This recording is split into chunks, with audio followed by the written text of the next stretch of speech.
All right, this is a video I've been wanting to make for a long time.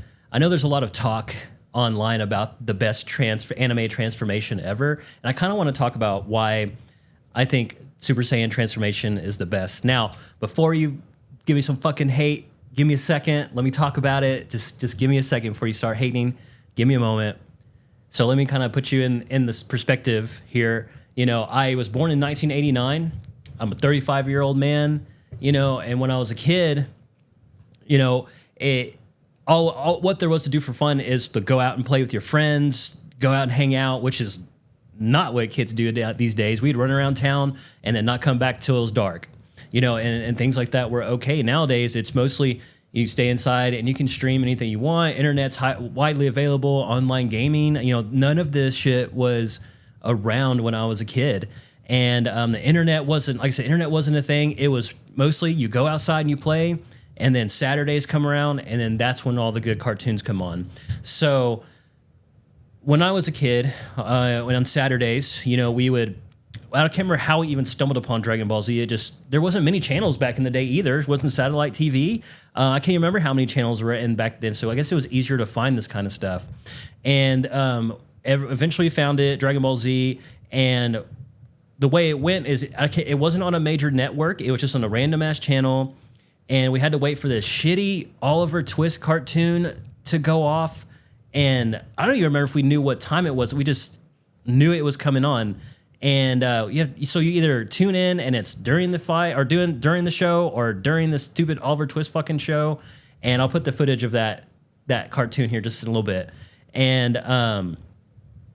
And then Dragon Ball Z would come on. And the craziest thing is how they introduced it is they didn't go to Dragon Ball first to let you know like who's Goku, like what his upbringing is or any of his friends or nothing. You had no connection to any of these characters. It was straight to Dragon Ball Z, straight into the Saiyan saga, and, you know, straight to where, you know, Raditz first appears. You didn't know who Gohan was. You didn't know what fucking Dragon Ball was. You didn't know who Goku was. It was crazy. And, you know, and we, as kids, I guess they knew that who cares? You know, it was just a really good TV show. And back then, even before Toonami came around on Cartoon Network, when it eventually went to Cartoon Network, they labeled Dragon Ball Z as an action cartoon. So the word anime wasn't even known around here yet, or manga or anything like that. So, you know, we would watch Dragon Ball Z. Was awesome, you know, fireballs, and we thought they were just like fireballs and stuff, you know, Kamehameha and all this shit. And like I said, we still didn't know what was going on. And how it worked is they would play up to where Raditz arrived up to the point where Goku dies, and they would just repeat it over and over again, like for a long time. I remember we would just sit there and watch it, and I was like, rerun. And then when it got to the end, it reset again to when Raditz first arrived again. So eventually, after a while, I guess after Dragon Ball Z got a better upbringing, they eventually expanded it to the end of the Saiyan saga, which we all know is when Vegeta comes, Nappa comes, and then they defeat Vegeta, and then he goes off. And then as a kid, you thought that was it because, you know, oh, the big baddie was taken or was beaten. Everybody's okay. You remember the end. We didn't know what an end of an arc felt like. So at the end of an arc, we were like, that's it. Like we didn't know what a fucking arc was. And so you just thought that was it. And again, they repeated that over and over again until it got to Cartoon Network, and then it got big, you know, and then eventually it switched into Toonami, and which I still don't think they even considered it anime. But, you know, being an old person, you know, I lived through the birth and death of Pokemon, in my opinion, death. Yu Yu Hakusho, Gundam Wing, Zoids. I mean, you know, like I said, we were like, man, these cartoons are badass. And every day after school, you know, it was Toonami, going through Toonami and all the shows and things like that. Midnight Run, Rising Sun, and all that shit, if you guys remember what I'm talking about.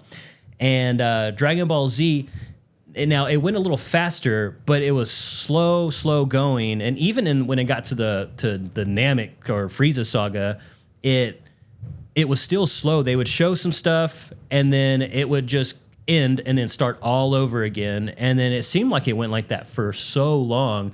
And eventually, you know, they started continuing, like, you know, Goku versus Frieza, and then so on and so forth until it just stopped at the Buu saga.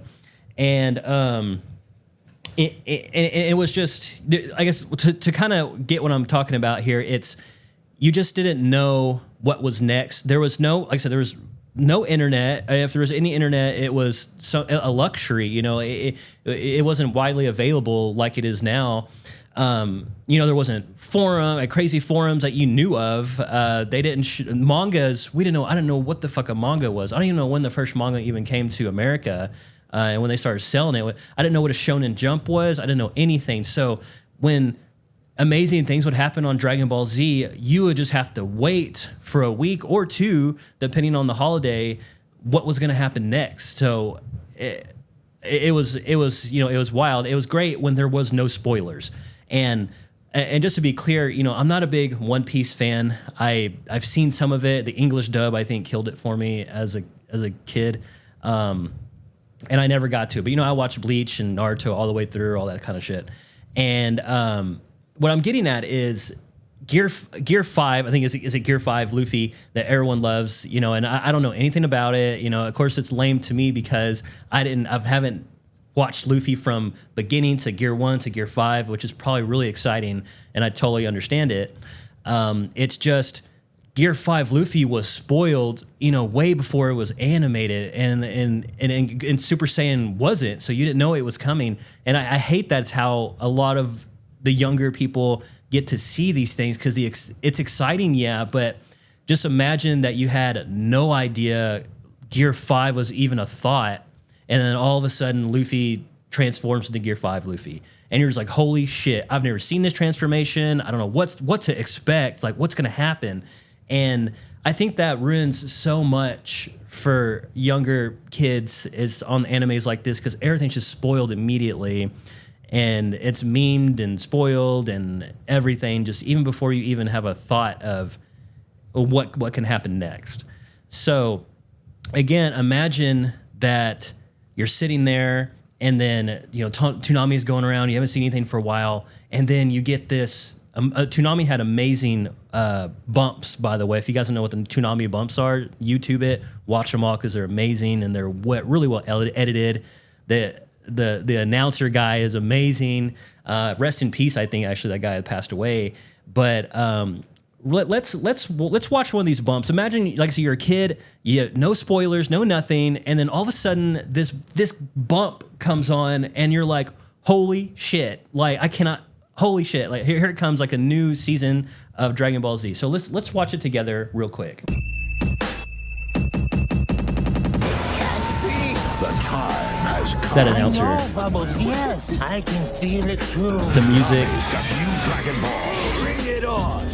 The voice acting in general, man. Some of the best dub ever. And more. 77 episodes, never before 77 seen in episodes, America. never before seen. Expect me to go easy on you. Dragon Ball Z, weekdays at 5. Things will never be the same. Things will never be the same. Yeah, dude. Like I said, these things we never have heard of any of these kind of things coming out before. And like I say, you just sit there and you hear this bump like this. So let's get past that and go back to, you know, the Frieza saga.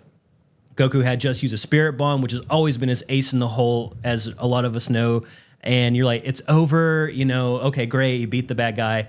And then Frieza comes back, kills Krillin, and you're like, what's gonna happen? Like, Goku's maxed out, everybody's down, his best friend's dead, and then the episode ends, right?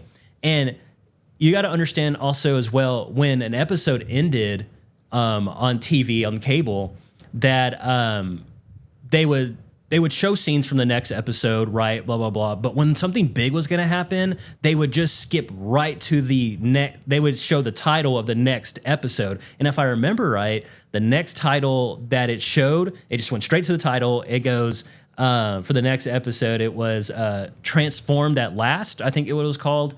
Something like that. And then we're all like, whoa, like transformed, like what do you mean? Like as Goku, we thought Goku was going to transform into his monkey form, the ape form, and that was going to be the whole thing. So you didn't even, like I said, you had no idea. There's no spoilers.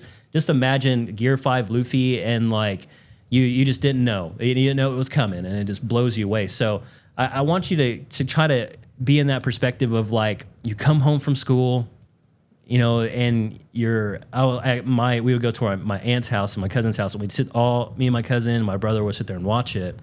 And then, like I said, there it goes, you know, like you know, the weather starts changing, Goku's mad as fuck, and you know, like everything just seems so hopeless, and you're like, what is going to happen? And then all of a sudden he transforms and his hair turns yellow, and the music, the Bruce Falconer music, I think that's what it was called. Holy shit. I mean, just the amp up to that, and it transformed at last, and you're like, you didn't even know what it was. You know, you didn't know what it was, just gold hair. And then, you know, and he beats the shit out of Frieza. And then I said, then it stops. You know, that season stops, and then again, it takes forever for you to see the next season, which you had no idea there even was one. So I guess they just assumed Goku was dead after the big fight. But to go back to that, it's just, I'm trying to get you to imagine you had no fucking idea what was going on, and then the music, the tension, and then finally he transforms. Like, now do you think about it, you know, all this time and waiting and fighting and training he's done, and now here we are again, transformed at last, and it was so crazy. I mean, jaw on the floor, you know, as a kid, you're like, damn, this is insane, so crazy. So when someone says it's the Super Saiyan is the best anime transformation ever, this is how I think of it. No spoilers, just no pictures, nothing at all. And that just really puts you into the mindset of someone that says Dragon Ball Z transformation was amazing. Like I said, no YouTube, like I said, no internet. I'm trying to get you in my spot here. So, not saying that Gear 5 Luffy or any other transformation isn't awesome, but like I said, this was amazing because just for the time that it came out. If the roles were reversed and like One Piece was out before Dragon Ball Z, I feel like you might consider, you know, Luffy moments the best transformations ever in anime history. So it was just timed right. It was so well done. They really, like I say, the dubbed cast, everything just sounds amazing. And it's still like the definitive version of Dragon Ball Z to me is that Bruce Falconer version, and you know, not the Kai version or anything after. It's just, man, amazing time. So that's my take on it, guys. I know I'm gonna get so much fucking hate for it, you know. But like I said, I feel hopefully that kind of puts it in perspective of some of us when we say that kind of thing on it. So like I said, to you One Piece people, Bleach people, you know, whatever. I mean, no hate, nothing, you know, just everything, all the animes are amazing. I just thought, you know, this thought in my head was like, this is how it was, and I hope maybe you can understand from my view of how the Super Saiyan transformation was the best.